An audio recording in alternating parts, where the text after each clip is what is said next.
си душата, оставаш завинаги ти в сърцата. Колко ангели още този мрак ще ни вземе? Защо живеем в такова мизерно време? Бреме, което тежи ни на всички нас, защото до сега сме били само пас.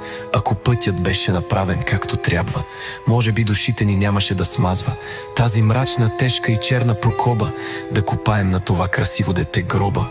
Може би, ако имаше шибана държава, нямаше съдбата тя сама да си решава на кое семейство детето да отнеме и мрак за цял живот да го обземе.